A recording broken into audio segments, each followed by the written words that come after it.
Hello again. So I am Thea from Working with Voice. And I'm Sarah from Working with Voice. You'll notice we've got a visitor today. She's listening in, taking notes, of course. And at Working with Voice, if you don't know already, we want every person to have their unique way of expressing themselves. We're talking no more code switching, mask wearing, or upholding those toxic communication norms that got us into this disconnected and disembodied mess we quite frankly call normal life, which is insane. Today, we are focusing on professional communication challenges, snags, and complexities. We are diving into that land of overextended favours, unwanted extracurricular friendships, and that heady mix of in-person and Zoom combo meetings. Oh my God.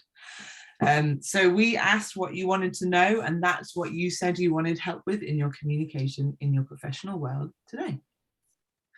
So Sarah, what have we got today? So the first one's a good one, actually. So how do you communicate boundaries around the expectation of favours in a collaborative environment? So in a co-working space, networking environment, people are like, can I pick your brains about something?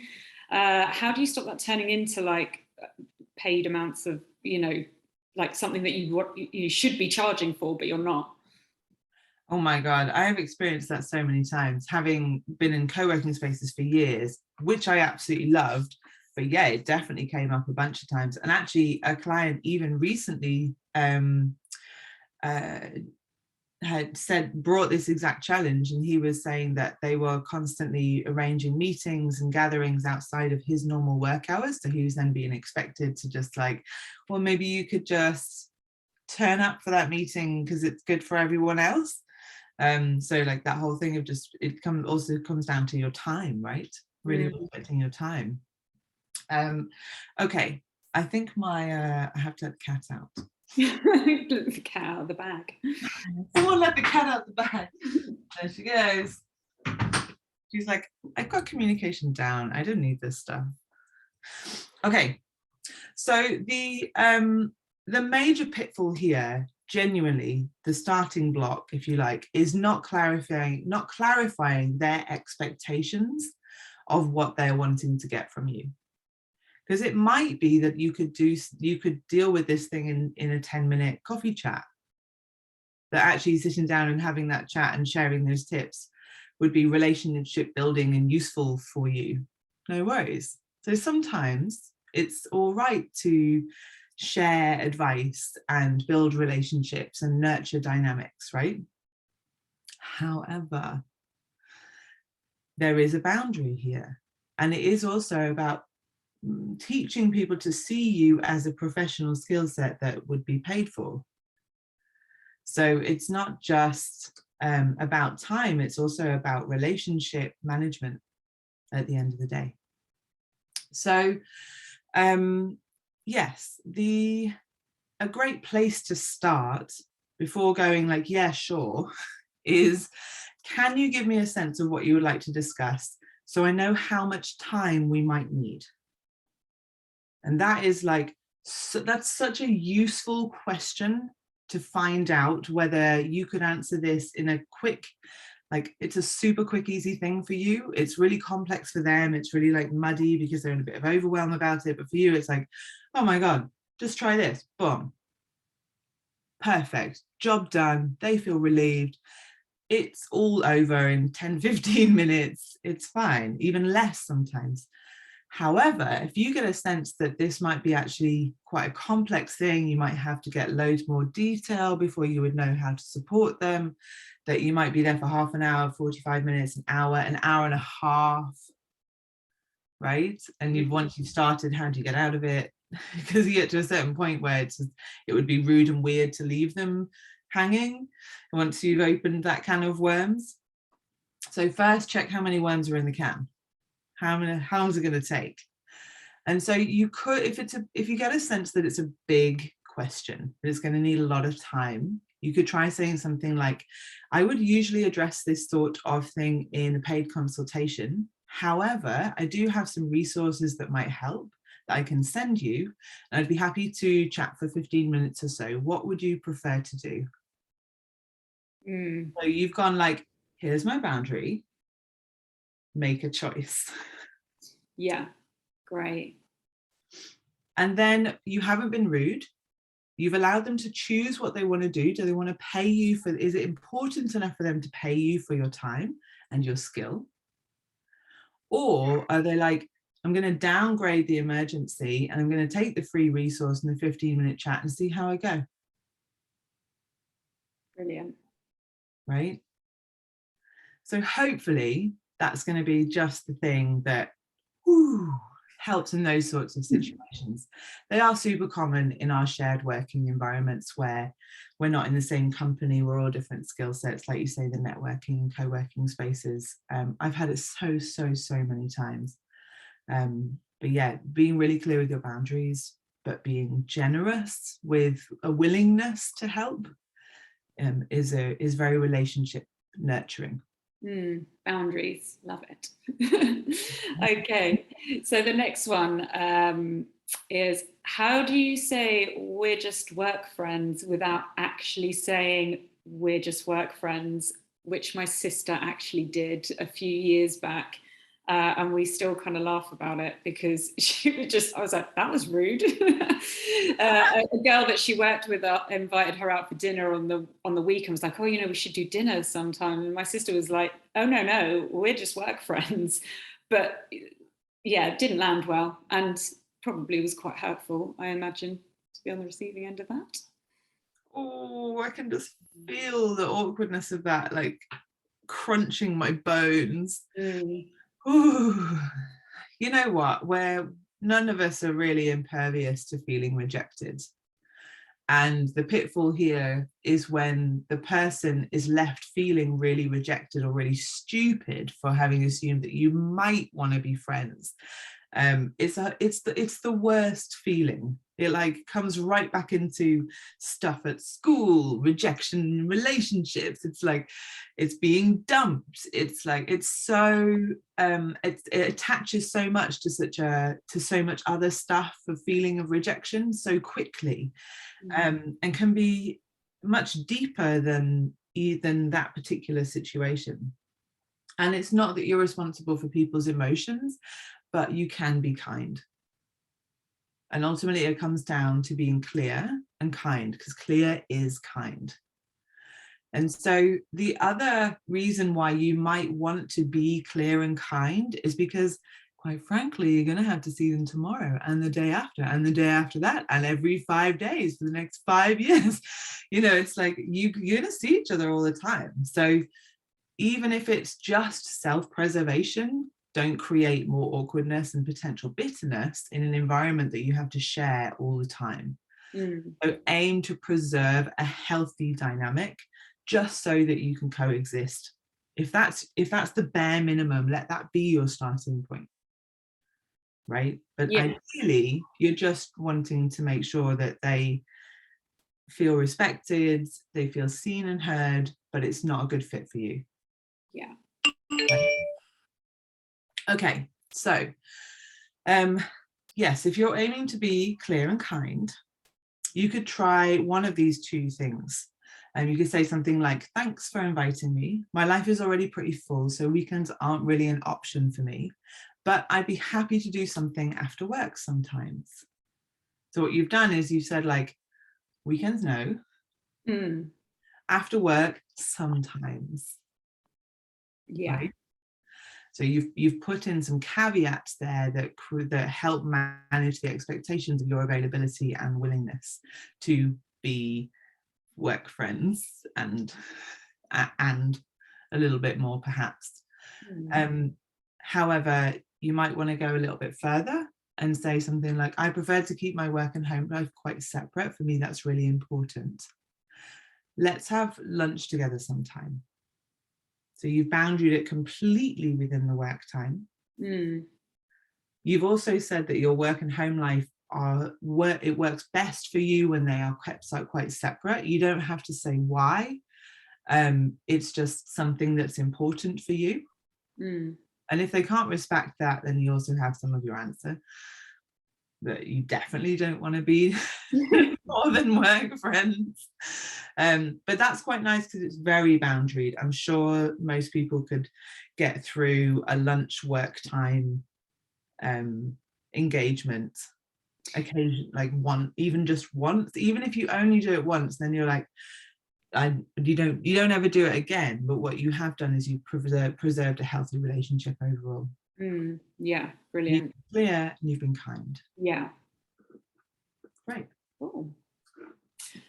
Okay, so the last question that we have, which is a really, really good one, there's so much to talk into around this, is in the hybrid workings environment, how do you have all voices heard when people join the same meeting in person and online? Which I've experienced before the pandemic as well, because when you're in a boardroom, sometimes you have people joining from other countries. And, you know, sometimes the people in the room have had a little chance to bond. That can be a bit of a breaker, but also there's many other challenges that happen throughout those types of meetings. So, yeah, I can't wait to hear. Yeah, this is such a good question and such a pertinent question. And like you say, it's only something that's going to happen more now we're in this hybrid work from home in the office environment, and we have more and more international or national teams. So yes, it's a very important thing, and it is actually quite a complex challenge. Genuinely, there's a reason why it's difficult. It's because there's great complexity here, like you say.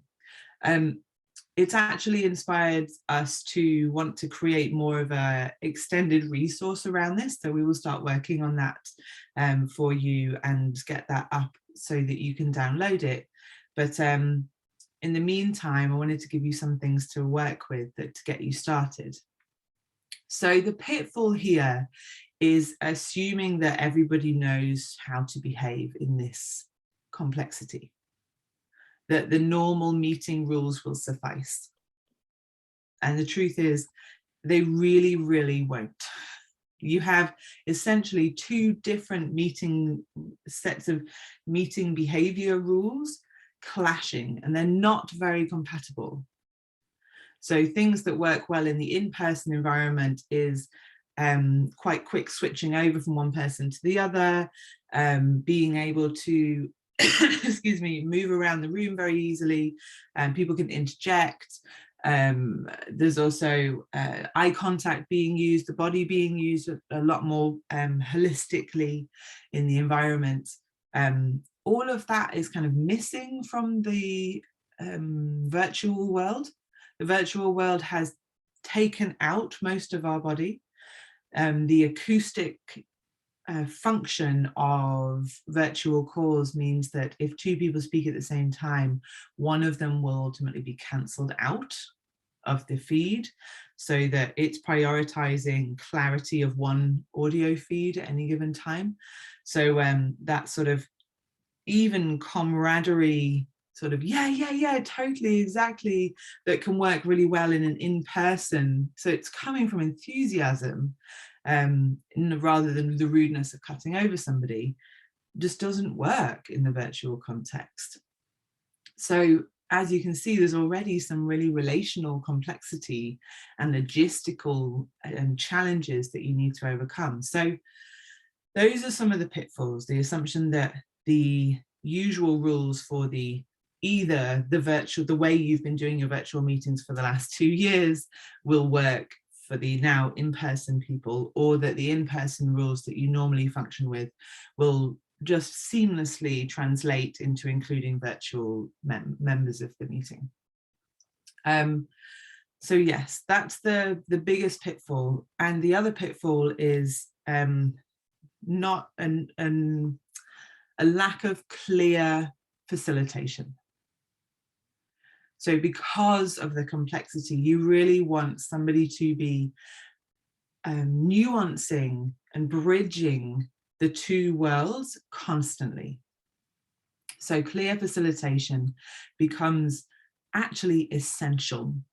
And facilitation can be in the most familiar format, so something like a chair who's chairing the meeting, so there is a hierarchy, there is one person who is totally running the show. It can be that you have distributed chairing, and the way you can do that is that you've set out what some of the communication behaviours are going to be, and then depending on the size of the group, this works quite well for smaller groups, you can kind of co-facilitate that. You're all kind of helping this work, by noticing if someone wants to speak. You might say, oh, I noticed Mike wants to speak and they're on the virtual, but one of you has noticed that, so you would raise that up, right? So you start to kind of share that inclusion facilitation. So either one person or distributed. But what I've done is I've split out the tips into kind of logistics and then comms. So, and like I say, we're going to create a more extended resource, but these things alone and they're already going to make a big difference. So logistically, if you haven't already got an external microphone, I would suggest you get one. There's tons on the market, USB microphones. In fact, I can even show you, I was quite surprised that I've got this USB microphone.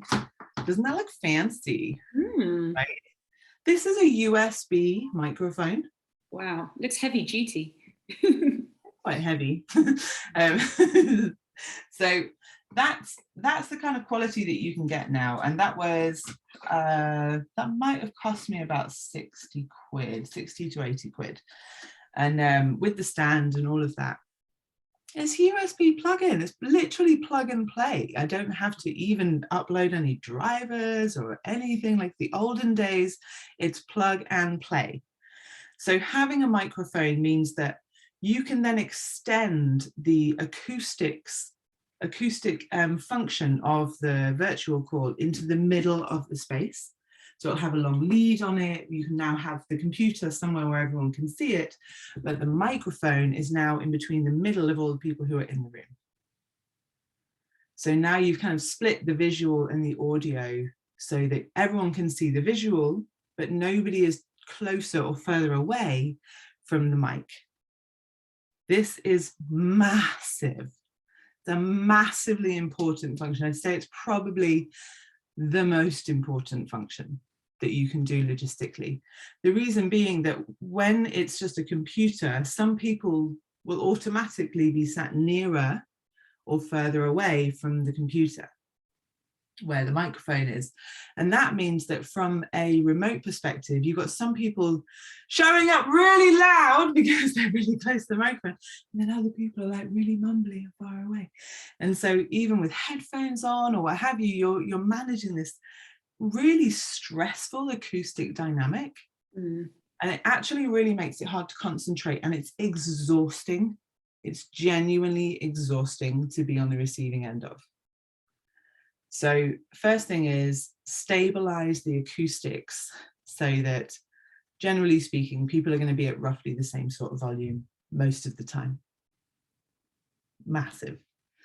The other thing is that you can do is, for a person who's facilitating, or maybe the note taker or someone in this function, will be moving the camera towards the main person speaking if it isn't showing everybody really clearly. So it does really help to support the virtual members of the meeting to be able to see the communicator as well. So yes, that really helps. And then the other thing from the virtual end is rather than, you can choose, but make a choice whether you see everyone at the same time or you have speaker view. You do have gallery view or speaker view. The advantages of speaker view is that you get greater richness of being able to pick up on the physical, emotional, facial cues of somebody in the meeting than if they're all tiny squares, so it's much harder to see. But the advantage of the gallery view is that you can see how stuff is landing in the virtual room, and you can see heads nodding or not when you're speaking. So you can temperature test what you're saying much more easily. So that's just make a choice. right? Depending on what's being discussed, what's important to that dynamic on that day at that time. You can always switch it up during the meeting. There's nothing that says you can't do that, but just know which one's going to serve you better at that time. And then the other logistical thing is to actually aim your speaking in the as an in-person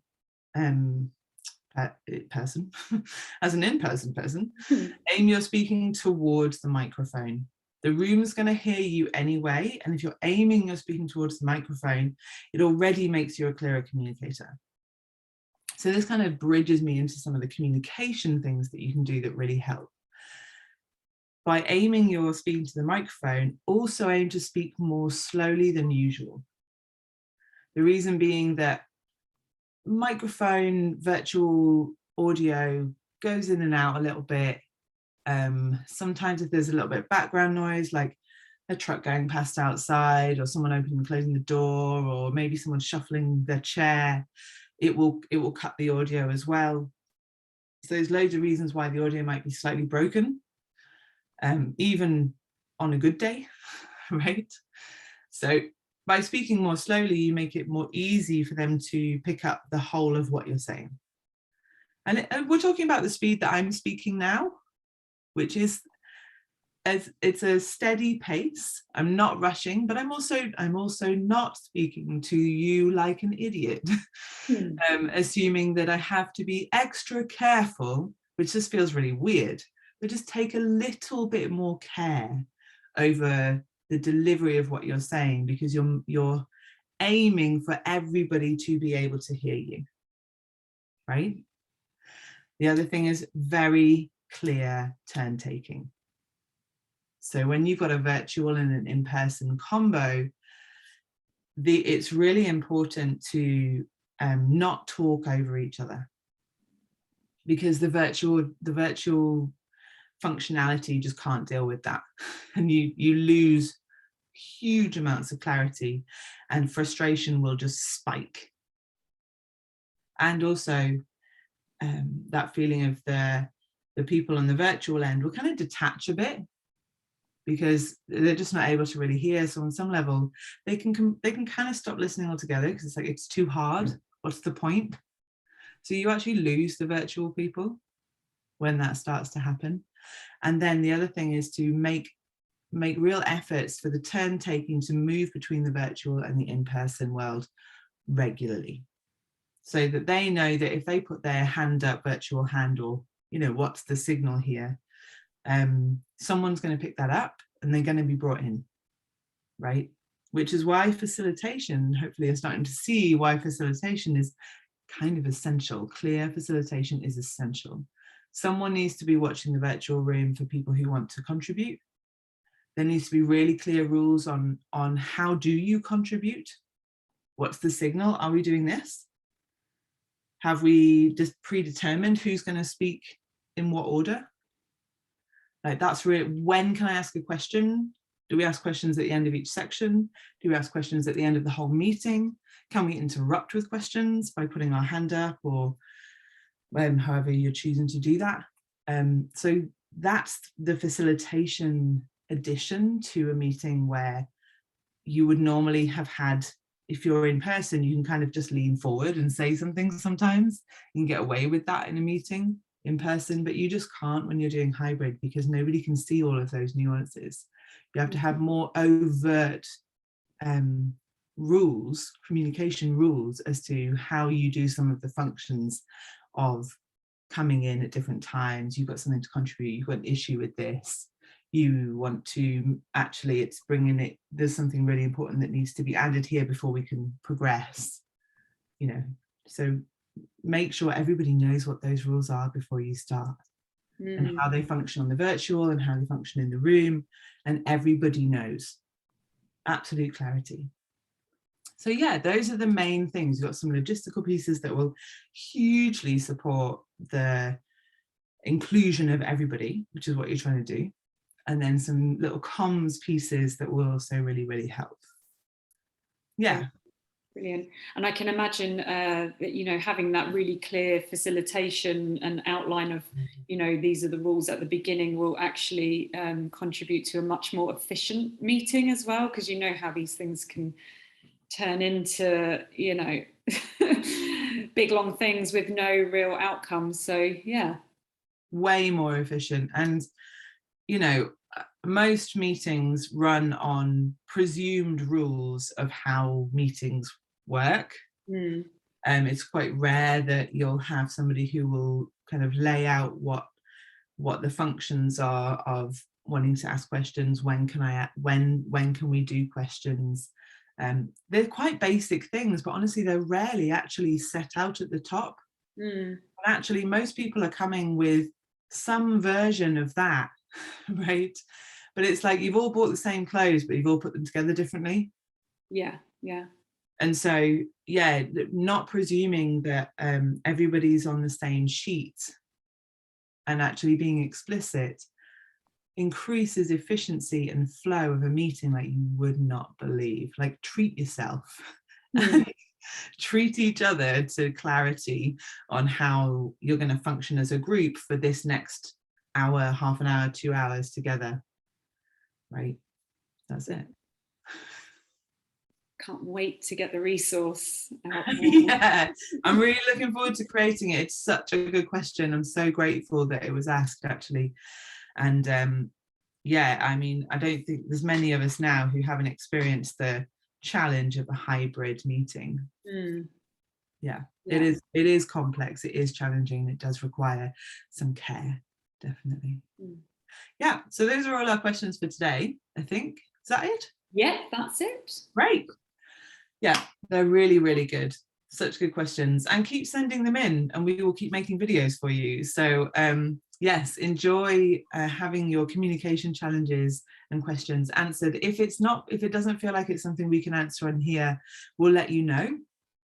And sometimes, like with this last question today, it's actually going to inspire us to create a really rich resource for you. So yeah, bring your questions to our door, and we really enjoy answering them. And thank you so much for watching.